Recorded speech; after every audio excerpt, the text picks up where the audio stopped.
excelente terça-feira, hoje é dia 10 de maio de 2016, que coisa mais linda, vocês viram a melancia, gente? Vocês não fazem ideia o trabalho incrível que o Alexandre faz com as frutas, vocês não têm noção. Daqui a pouquinho vocês vão conferir um bate-papo sobre esculturas em frutas e legumes com a nossa gastronomia de Alexandre Massarelli Urso, que é chefe de cozinha. E vocês viram o trabalho que ele fez, né? Tudo manual, bárbaro, bárbaro. Daqui a pouquinho a gente vai conversar com ele sobre esse tema. Tem também um bate-papo sobre endometriose com o Dr. Patrick Beleles, ginecologista, que vai nos contar tudo sobre esse tema. Inclusive, se você tiver dúvidas e quiser participar, o nosso site está à sua disposição, tvmaisabc.com.br. Fique à vontade de participar, de enviar a sua dúvida, a sua pergunta, a sua sugestão através do nosso site. Tem também um bate-papo com a doutora Regiane Krakauer-Kuhn, que é fisioterapeuta e é uma lição de vida, digamos assim. Quando eu conversei com a Eli, nossa produtora, eu disse assim, olha, esse tema se encaixa perfeitamente no nosso quadro chamado Lição de Vida. Você vai conhecer a história da Yasmin. A Yasmin está aqui no estúdio, você vai conhecer o trabalho que a doutora Regiane está realizando e que tantas pessoas, não só do Brasil, mas do mundo inteiro, estão se mobilizando para que a Yasmin consiga atingir seu objetivo. Já já você vai conhecer a campanha que está sendo feita através das redes sociais sobre um passo para Yasmin. E a Yasmin está aqui, ela é linda, gente, maravilhosa. Também você vai rever um bate-papo em nosso quadro Conversa de Mãe, a pedido de você, telespectador, sobre doula. Nosso quadro Conversa de Mãe sempre traz um tema sobre puericultura, maternidade. E hoje você vai rever, a pedido de vocês, telespectadores, a matéria com a doula Andréia Lima. Você sabe o trabalho de uma doula? Você sabe para que serve uma doula? Daqui a pouco você vai conferir aqui em nosso programa. Queria agradecer os diversos e-mails que nós estamos recebendo. Obrigada pela companhia, obrigada pela audiência, obrigada pelo carinho comigo e com toda a equipe do Revista Mais e também da TV Mais, tá bom? Quero agradecer também a Alex Scala e a Quixão Moda que me veste essa semana e também a Alessandra Diana Acessórios, também responsável pelo meu look dessa semana toda. Obrigada pelo carinho, Carmen, Karina, Alessandra, um beijo grande para cada uma de vocês. Bom, e agora o tema é endometriose. Tire suas dúvidas a partir de agora.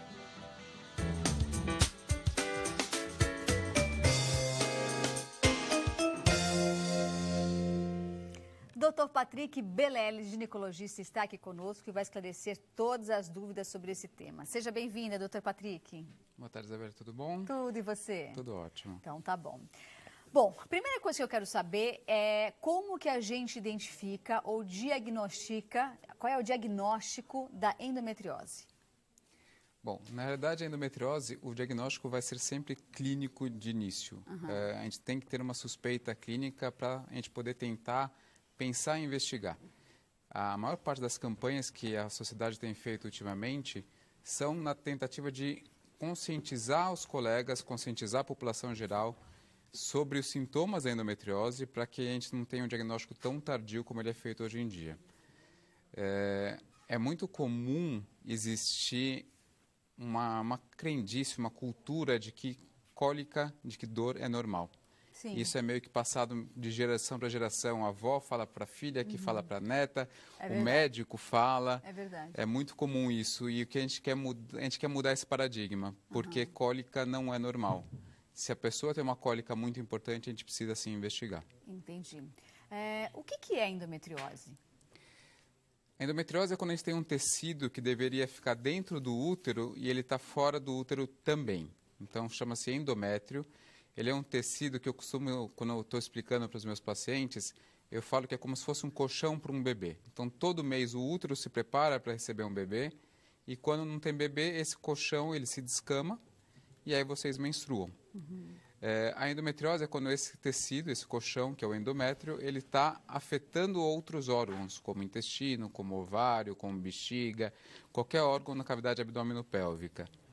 E ele vai dar basicamente dor, mas ele também pode dificultar a gravidez em uma boa parte dessas mulheres. Quem tem endometriose, quem desenvolve endometriose, pode engravidar? Pode engravidar. Como eu estava dizendo, os sintomas de endometriose eles são basicamente relacionados à dor. Então, a gente sempre fala em um método mnemônico que eu sempre ensino para os meus alunos é os 6 Ds. Então, dismenorreia, que é a cólica menstrual, dor pélvica acíclica, ou seja, não é somente a cólica menstrual, mas uma dor pélvica, então na região inferior do abdômen, que acontece sem relação com a menstruação, dor na relação sexual, que é a dispareunia ou de profundidade, dor na evacuação durante a menstruação, dor na micção durante a menstruação e a dificuldade para engravidar. Então, sim, a gente tem sim a dificuldade para engravidar. Aproximadamente 50% das mulheres que têm infertilidade possuem endometriose. E de um total das mulheres com endometriose, aproximadamente 40% delas vão ter infertilidade. Agora, doutora, a mulher, ela pode, por exemplo, em um determinado mês, se ela estiver mais estressada, com mais algum problema, ela pode desenvolver a endometriose e, passado 2 ou 3 meses, aquela endometriose desaparecer ou não? Não, na verdade, assim, a gente não acredita nisso. O que acontece é o seguinte, a endometriose, existem inúmeras teorias para o seu desenvolvimento, né? Desde o início do século passado, começou-se com essa teoria da menstruação retrógrada, que muitas pessoas falam, vocês já devem ter visto outros colegas explicando isso, que na verdade seria o quê? Como que esse endométrio ele foi parar dentro da cavidade abdominal? Vamos pensar numa bexiga. Se eu estou com uma bexiga cheia d'água, eu apertar ela, vai subir água e vai descer água. Sim. Se eu tiver buraco em cima e embaixo, vai extravasar água por cima e por baixo. O útero, vamos pensar como sendo uma bexiga. Então, quando eu contraio o útero, para sair o sangue menstrual, o sangue vai descer, vai para a vagina, vocês vão ver esse sangue menstrual saindo, mas esse sangue também vai subir, que a gente acaba se esquecendo que existem as tubas uterinas, que são uma ligação do útero com a cavidade abdominal. Então, esse sangue, ele vai fazer essa menstruação retrógrada, ele sempre vai acontecer na imensa maioria das mulheres, aproximadamente 90% das mulheres têm menstruação retrógrada. Mas não são todas essas mulheres que têm endometriose. Somente 20% das mulheres na vida reprodutiva possuem endometriose. Então, por que somente 20% têm endometriose quando 90% têm a menstruação retrógrada? Porque existem outras teorias complementares. Então, alterações imunológicas e genéticas são os principais estudos hoje em dia. Se a mulher tiver com a imunidade baixa, ela pode ela pode desenvolver endometriose com mais facilidade? É difícil a gente falar isso de a paciente estar com a imunidade baixa, porque assim, não é uma coisa que eu posso falar que seja temporária. Na verdade, essa mulher tem uma alteração imunológica que propicia esse desenvolvimento. Por que, por exemplo, muitas mulheres possuem doenças de tireoide? Por quê? Não sabemos. Então, na verdade, é uma doença autoimune. A mulher desenvolve anticorpos contra a sua própria tireoide. Só que nós sabemos que existe uma correlação, por exemplo, de endometriose com outras doenças autoimunes, exemplo, a doença de tireoide. Ah, então quem tem problema de tireoide pode ter endometriose? Sim.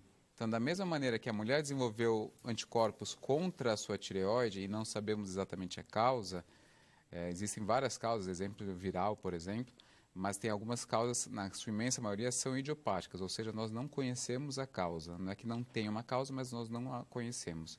Na endometriose também. Existem algumas alterações que nós não sabemos explicar porque tem, mas nós sabemos que elas têm. Que elas existem. Então, existem algumas coisas já que já foram mensuradas de alterações imunológicas, algumas alterações genéticas também que já foram encontradas, que não causam nenhum outro problema a não ser o desenvolvimento da endometriose. Pode ser um problema genético? Você disse que, é claro, a mulher tem dificuldade de engravidar se ela tiver endometriose, mas caso a mãe tenha, a filha também pode ter? Então, é difícil a gente conseguir fazer essa associação, mas sim, a gente não consegue fazer um trabalho de causa e efeito, mas nós conseguimos fazer trabalhos de evidências, ou seja, pegamos 1.000 mulheres com endometriose e nessas 1.000 mulheres com endometriose, uma boa parcela delas vão ter parentes de primeiro grau, ou seja, mãe e irmãs com endometriose também. Entendi, então pode ser um problema genético. Sim, sem dúvida. Qual é o tratamento para se tratar a endometriose? Sempre a gente vai tentar melhorar a qualidade de vida daquela mulher, né? Então a gente vai avaliar qual que é o problema que está causando aquela endometriose. Se a endometriose está causando dor na relação sexual, eu vou tentar tratar isso. Está causando cólica menstrual, eu vou tentar tratar aquilo. De um modo geral, a gente sempre vai começar com tratamento clínico, seja com analgésico ou com algum tratamento hormonal. Na falha desse tratamento clínico, nós pensaríamos em fazer um tratamento cirúrgico.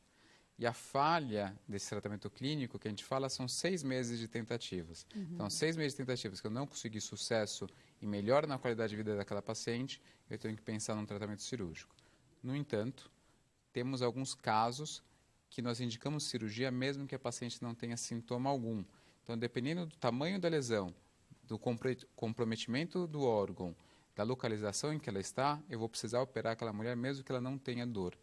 A gente não consegue fazer também uma associação de causa e efeito entre tamanho de lesão e quantidade de sintomas. Tem pacientes que possuem sintomas muito pequenos com lesões gigantescas e o contrário também é verdadeiro. Lesões muito pequenas dando sintomas muito exuberantes. E aí, a coisa que atualmente ainda não possuímos um consenso é com relação à infertilidade. Por quê? Porque a maior parte dos trabalhos para a gente poder fazer isso não seriam aprovados em comitê de ética. Por que isso? Porque a gente não poderia deixar de operar pacientes com dor. Mas, por exemplo, uma mulher que tem endometriose e não consegue engravidar, ela pode tentar fazer um tratamento? Exatamente. Hoje, o que é consenso? A Sociedade Europeia de Reprodução Humana fala para mulheres que possuem endometriose e dificuldade para engravidar que nós façamos a fertilização in vitro, que é o bebê em proveta. Só que a gente não tem um sucesso de 100%. Mesmo que aquela mulher não tenha endometriose. Se eu pegar 100 mulheres para fazer fertilização in vitro, a média de sucesso que a gente vai ter vai ser entre 30% e 40%. Então, a gente tem uma boa parcela que a gente não tem sucesso. Independente da endometriose. Exatamente. A endometriose é ainda um outro fator Agravante. complicador. Exatamente. Então, o que a gente observou? Existem trabalhos nacionais, existem trabalhos internacionais mostrando que pacientes com endometriose que são operadas antes de serem encaminhadas para fertilização in vitro têm uma melhor resposta para fertilização in vitro. Então, talvez a saída seja, se depois de um tratamento hormonal, você disse que é um tratamento hormonal que faz, é isso? Sim. Toma-se hormônio, é isso, todos os dias? Na grande maioria das vezes a gente usa algum anticoncepcional, a gente tenta ajustar qual é o melhor para determinados casos, né? Tá. Mas a grande base são anticoncepcionais mesmo. Mas então o tratamento de endometriose é diferente, por exemplo, de um tratamento de tireoide? Completamente diferente. Entendi. Completamente diferente. Com o tratamento de tireoide, se eu vejo que a paciente tem uma insuficiência da glândula tireoide, eu vou ter que repor hormônio tireoidiano. Né? Que é o T4, T3. Exatamente, exatamente. A grande maioria das pessoas usam Puran T4, Synthroid, ou Tirox, enfim. Inclusive está na farmácia popular, é de livre acesso. Mas, que também pode ser um agravante de a mulher não conseguir engravidar, né? Sem dúvida nenhuma, sem dúvida nenhuma. A tireoide é uma glândula que ela regula o funcionamento do corpo inteiro. Sim. Tão pequena e que faz um estrago enorme, né? E muitas pessoas passam despercebidas por ela, né? Sim, sim. Às vezes uma pequena mancha na pele, às vezes uma unha um pouquinho quebradiça, às vezes um cabelo mais ressecado, uma queda de cabelo, um ganho de peso, uma indisposição, tudo isso podem ser sintomas da tireoide, da insuficiência da glândula tireoide, né, que é o hipotireoidismo. Então, todo mundo tem a glândula tireoide e tem que estar funcionando adequadamente, né? Então, o que hoje em dia a gente faz normalmente quando tem uma paciente com dificuldade para engravidar e que tem endometriose? A gente sempre tem que excluir outras causas. Um exemplo é o funcionamento da tireoide. Então, todas as outras causas foram excluídas. A causa é endometriose? Então, vamos lá, vamos pensar em tratamentos para endometriose. Vamos ver se essa endometriose está alterando a anatomia, se eu estou obstruindo trompa, se eu não estou... Então, vamos pensar, o paciente tem dor, vamos tentar tratar essa dor. O paciente não tem dor, não tem alterações anatômicas, ela só não consegue engravidar. Hoje, o consenso é encaminhá-la para fertilização in vitro. Esse é o consenso.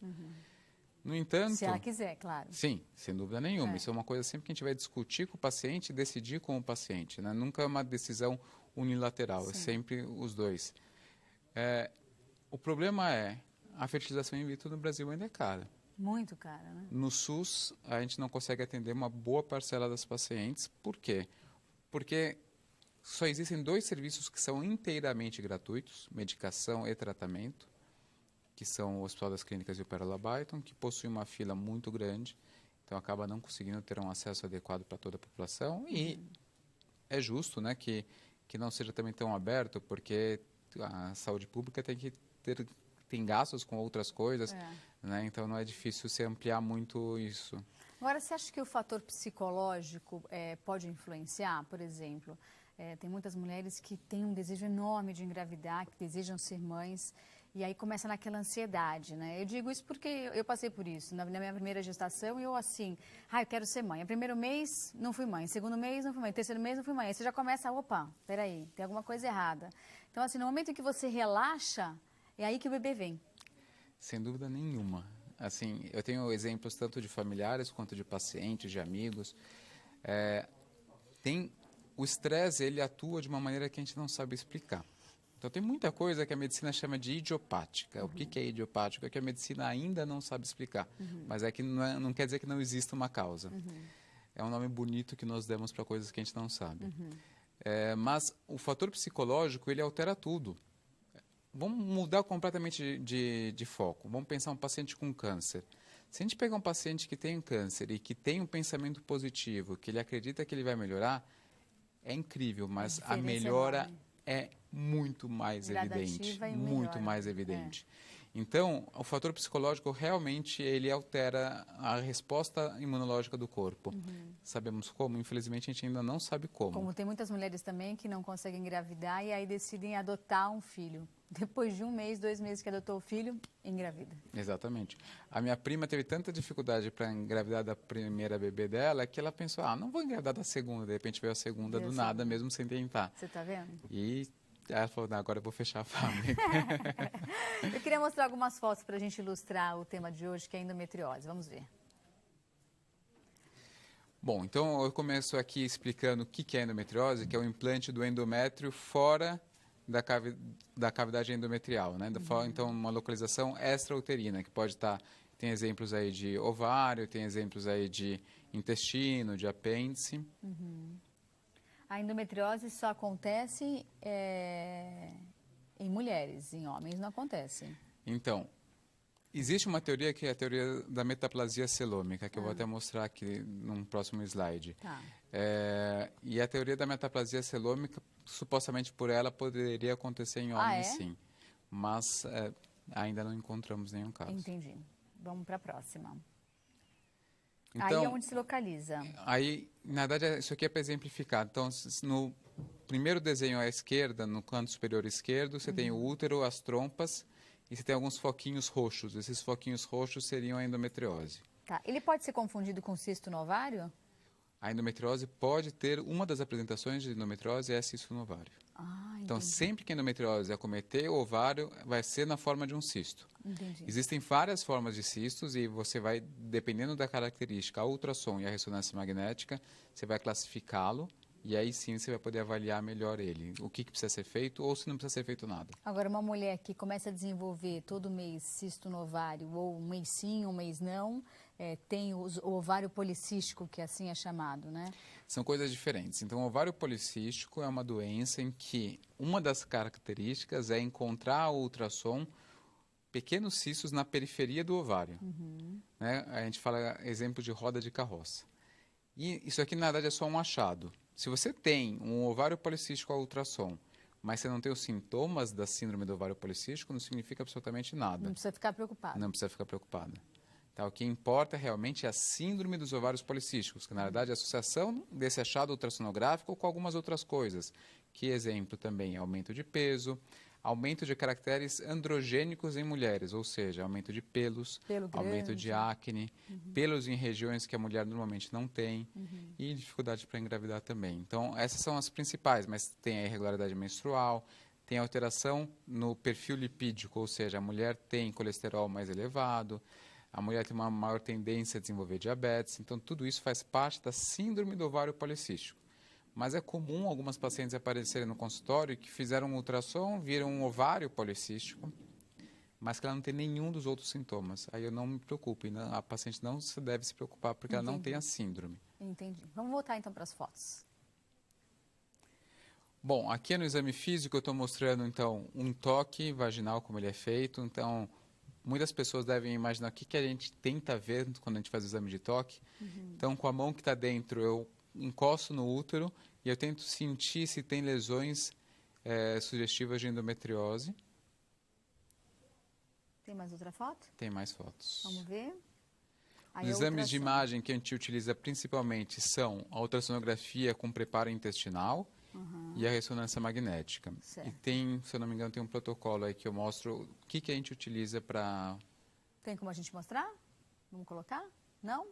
Não tem? Ai, não tem. Tudo bem. O que é esse protocolo que você disse? Então, como que a gente deve proceder mediante uma paciente com suspeita de endometriose? Então, hoje em dia, os colegas acabam me encaminhando basicamente pacientes com endometriose porque acaba ficando meio referenciado.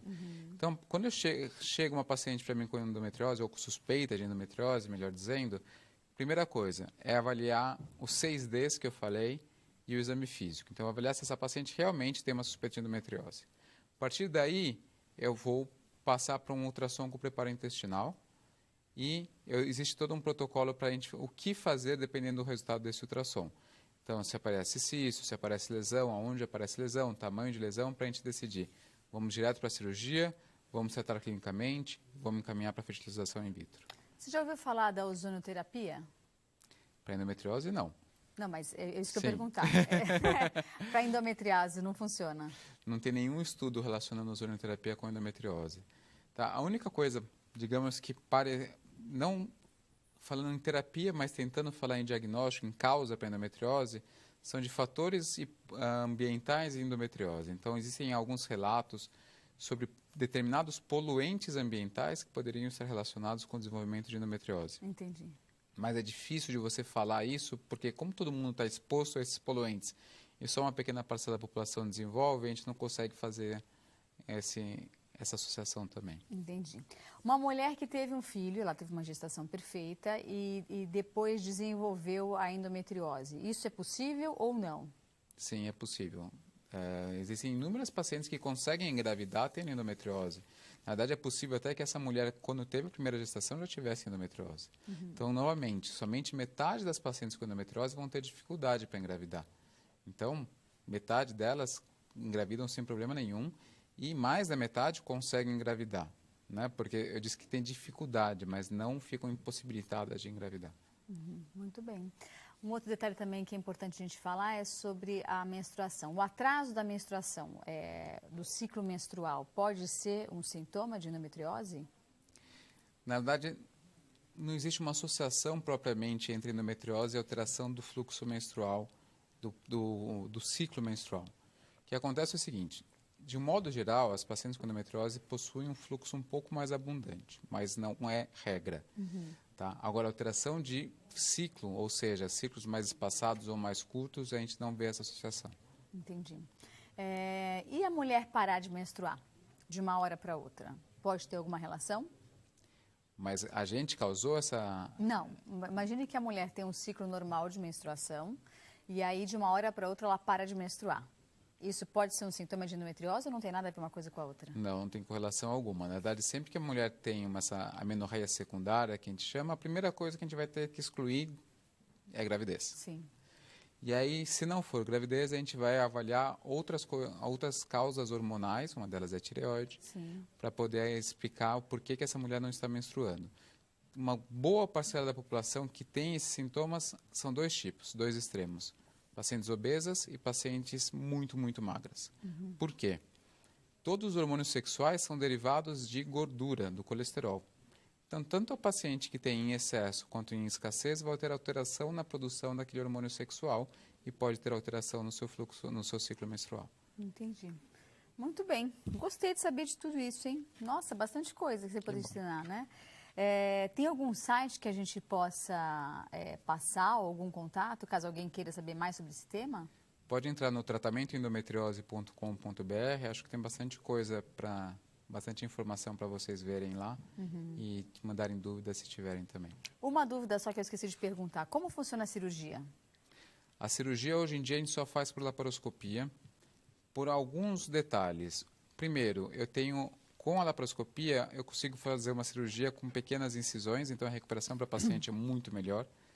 2, eu uso pinças delicadas que têm 5 milímetros de espessura, então eu consigo chegar em locais que eu não chego com a minha mão. 3, eu tenho uma magnificação da visão, então eu uso uma ótica com uma microcâmera que tem uma visão até 4K, hoje em dia já existe. Uau, Então, eu vou ter uma visualização muito melhor do que eu tentar olhar aquilo a olho nu. Então, demanda um treinamento, sem dúvida nenhuma. Uma atenção maior. Sem dúvida nenhuma, mas as respostas a esse tipo de tratamento são infinitamente superiores a uma cirurgia aberta. Quanto tempo de recuperação? Depende do tipo de cirurgia. Se eu não estiver acometendo o intestino, por exemplo, eu costumo dar alta para a paciente no dia seguinte, ela fica afastada do trabalho 7 a 10 dias. Se tiver acometendo o intestino, fica em média 5 dias internada e vai ficar afastada do trabalho umas 3 semanas. Agora sim. Obrigada, Dr. Patrick Belelli, ginecologista, que hoje falou sobre endometriose. Sucesso para você. Obrigada. Obrigado, Isabelle.